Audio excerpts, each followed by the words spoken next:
ये है अलिफ, और ये अलिफ की दो शक्लें, ऐसी और ऐसी। ये जो अलिफ की जो शक्ल है, एक जैसा लाम अलिफ, लाम अलिफ में एक तो ऐसा आता है ये, और इसमें ऐसा आता, तो ये अलिफ इधर आ गया, और दूसरा लाम अलिफ रहता है ऐसा। तो इसमें ये यहाँ से यहाँ तक लाम है, और ये अलिफ ऐसा जोड़ा हुआ है। इसको हम दिमाग में रखेंगे तो हमको आसानी से कहीं भी समझ में आ जाएगा। और अलिफ के बारे में एक ख़ास बात बताता कि कभी भी अलिफ शुरू में अगर आता तो जुड़ा हुआ नहीं रहता। अगर कोई अलिफ शुरू में आ रहा, जैसे अब बा, ये शुरू में आ रहा तो इसको जुड़ा हुआ नहीं रहेगा। अगर बाद में आ रहा तो उसको इस तरह से जुड़ा हुआ रहेगा। कभी भी अगर इसके आगे थोड़ा भी अगर आगे बढ़ा हुआ है तो ये समझ लो कि वो लाम है। इसलिए कि बहुत सारे बच्चे इसमें कंफ्यूज हो जाते हैं, जब ऐसा आता तो उसको अलिफ समझ लेते, लेकिन अलिफ कभी भी आगे ऐसे जुड़ा हुआ नहीं रहता। अलिफ के आगे कोई भी हर्फ ऐसा जुड़ा हुआ नहीं रहता। जैसे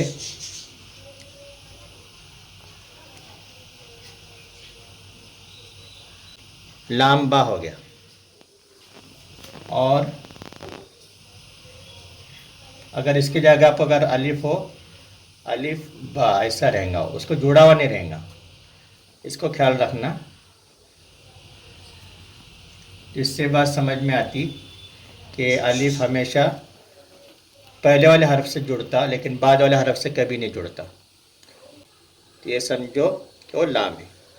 ठीक है। बाकी की दो शक्लें, एक तो ऐसे होता है जो आधा बा समझो, और एक ऐसे होता है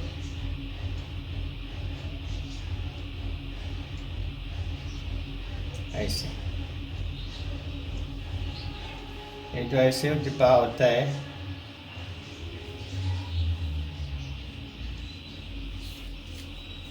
अब देखो ये जो बा की जो शक्ल बनी हुई है, इससे कई सारे हर्फ बनते हैं।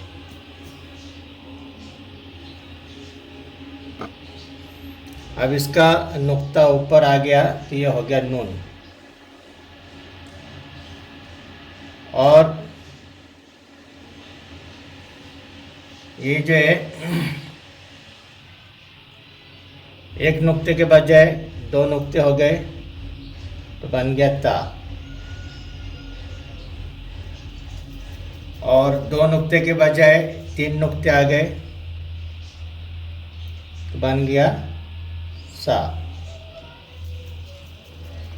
और अगर नीचे दो नुक्ते हो तो बन गया या।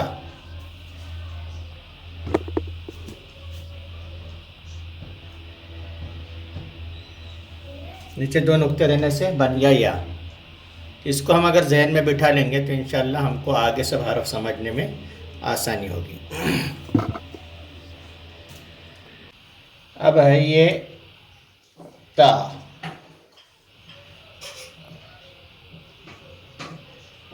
ये हो गया ता। ता की तीन शक्लें बताई गई, जैसे एक मैंने पहले बताया था, जैसे बा भी आता है इस तरह से, तो उसके ऊपर दो नुक्ते रहे तो ये ता बन जाता। और इस तरह से एक जो ता होता है इसको कहते हैं गोल ता, और इसी तरह ये भी है गोल ता। यानी जो हा के ऊपर जो दो नुक्ते आते इसको कहा जाता है गोल ता। इन दोनों में थोड़ा फ़र्क होता है कि जब कहीं आयत पर ठहरना हो तो गोल ता ठहरने के हालत में वो हा बन जाती। यूँ समझो कि एक हरफ में दो हरफ है, ये ऐसे पढ़ने में ता रहती, लेकिन ठहरने की हालत में हा बन जाती। गोल ता पर आयत करना हो तो हाय साकिना बन जाती है। ये होगी ता की 3 शक्लें। तो एक तो जो मैंने जो बा के वक्त में बता दिया था कि ऐसे, और एक तो ऐसे भी आता है, ऐसे आता ता, इस तरह से ये भी आता है।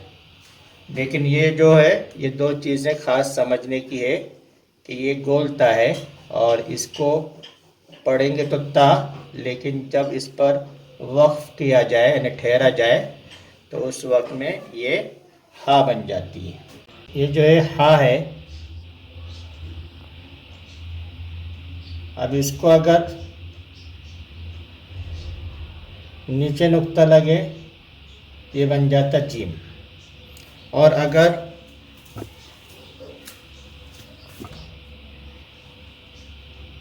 ऊपर नुक्ता लगे तो बन जाता है खा, और अगर नुक्ता ही ना हो तो बन जाता है हा। तो इसकी जो शक्ल है, ये समझो ये इसी को आधा कर दिए, ये जो है इसी को आधा कर दिए, ये उसकी शक्ल है जो मिलाकर इन्हें मुरक्कबात में लिखी जाती है। तब इसको अगर ऊपर नुक्ता देंगे तो बन जाएगा खा, नीचे नुक्ता देंगे तो बन जाएगा जीम, और अगर नुक्ता ना हो तो बनेगा हा। तो दाल है, इसकी जो शक्ल है वो इस तरह से होती है। ये दाल है।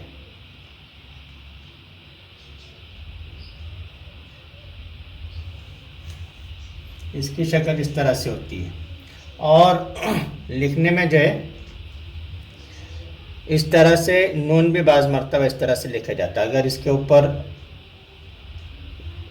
एक नुक्ता है तो जाल है, लेकिन कभी क्या होता है नून लिखना हो तो ये थोड़ा और बड़ा रहता है। ये थोड़ा और बड़ा रहने से क्या होता है नून बन जाता है। ये जगह छोटी रहती और नून बन जाता है। अब इसकी जो 2 शक्लें हैं उनको देखना है। देखो, किसी पहले वाले हर्फ के बाद में जब आयन आता है तो इस तरह से होता है।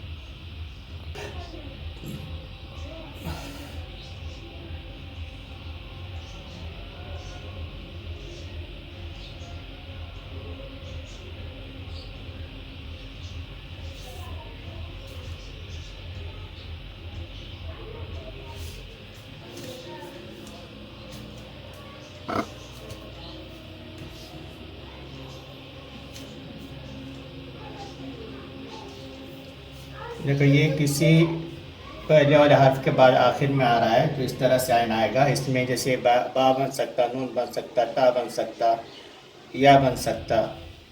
इसके नुक्ते के हिसाब से ये हर्फ बनेगा। तो इस तरह से अगर बाद में आता है तो इस तरह से आएगा।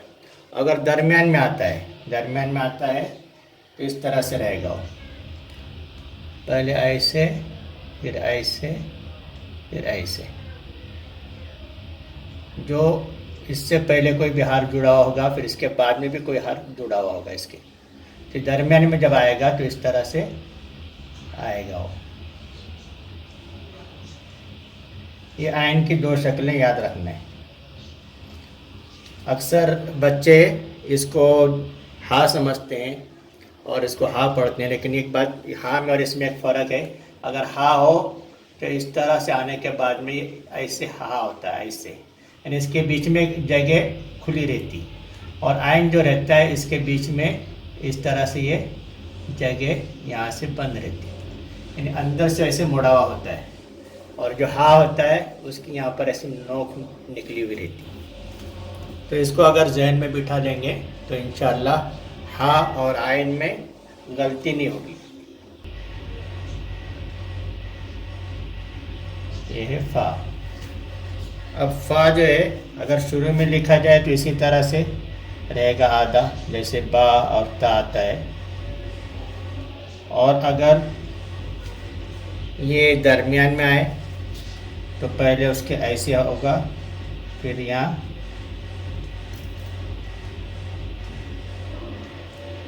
इस तरह से फा होगा दरम्यान में आने से। इसके आगे फिर और कोई हार्फ जोड़ सकता है इसके आगे।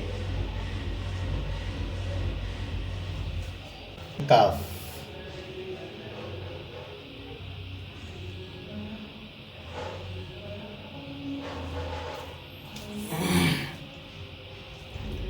काफ की जो एक शक्ल होती है ये,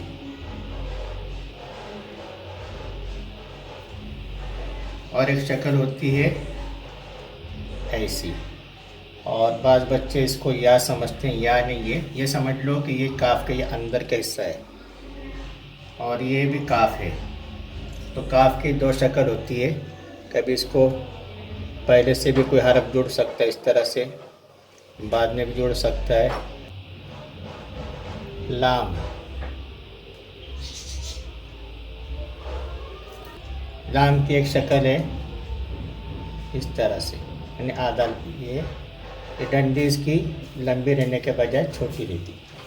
और दूसरी एक शक्ल है इस तरह से।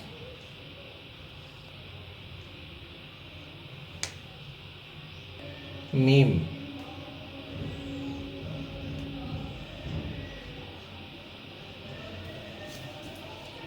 मीम की एक तो शक्ल है ऐसी, इससे पहले कोई भी हर्फ जुड़ सकता है इस तरह से,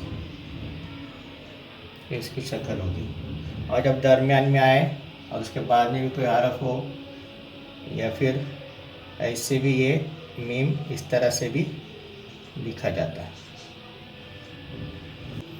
ऐसे भी आगे इसको जोड़ा जाता है।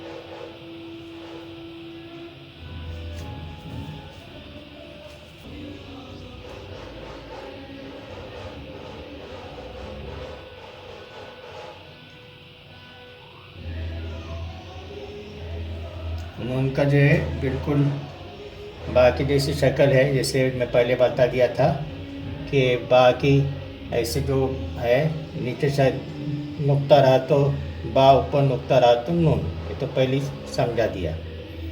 और इसी तरह ये भी एक शक्ल है उसकी, ऊपर नुक्ता रहा तो नून। ये जो एक हा की एक असल ये एक शक्ल है, इसको जैसे आम ज़ुबान में दो चश्मी हा कहा जाता है। इसका उर्दू में अलग अलग इस्तेमाल होता, लेकिन अरबी में एक ही इस्तेमाल होता।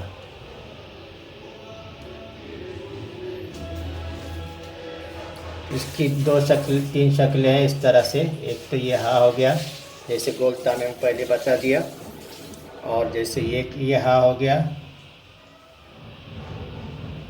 और जैसे ये एक है हा, इसका ख्याल रखना बहुत ज़रूरी है। ये ऐसे होता है, सिर्फ ऐसे।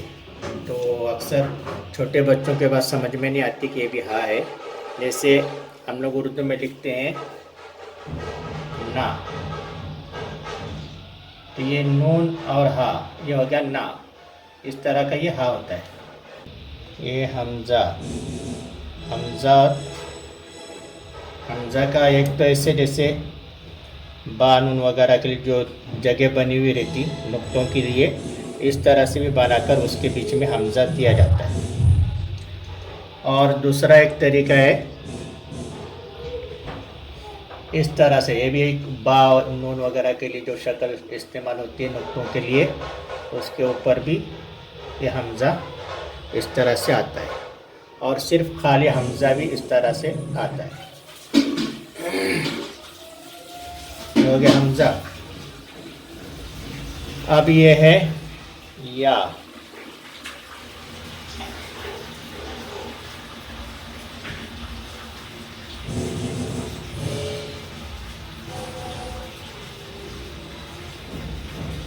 दो नुक्ते वाला या।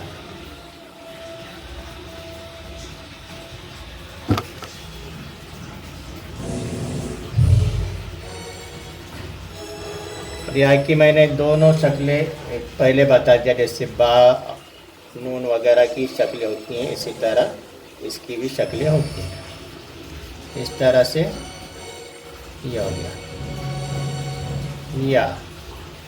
ये बा की शक्ल बताने में मैंने ये या और नून सा सब चीज़ों को पहले बता दिया था। तो इस तरह से ये होता है या, और इसकी ये 3 शक्लें। तो अब ये जो शक्लें समझ में आ गई, अगर हम इस पर गौर करेंगे तो इंशाल्लाह आगे के सब सबक हमको आसानी से समझ में आ जाएंगे। इसमें हमको ज़्यादा सोचने की ज़रूरत नहीं पड़ेगी। बस इतने जो हर हरूफ है, जैसे ये नूरानी कायदे में जो हरूफ लिखे हुए हैं, ये हाँ, ये जो हरूफ लिखे हुए हैं, अगर हम इनके ऊपर गौर करेंगे, इसको अगर जहन में बिठा लेंगे तो इंशाअल्लाह फिर बाद में हमको किसी हरफ को सोचने की ज़रूरत नहीं पड़ेगी, हम आसानी से समझ सकेंगे।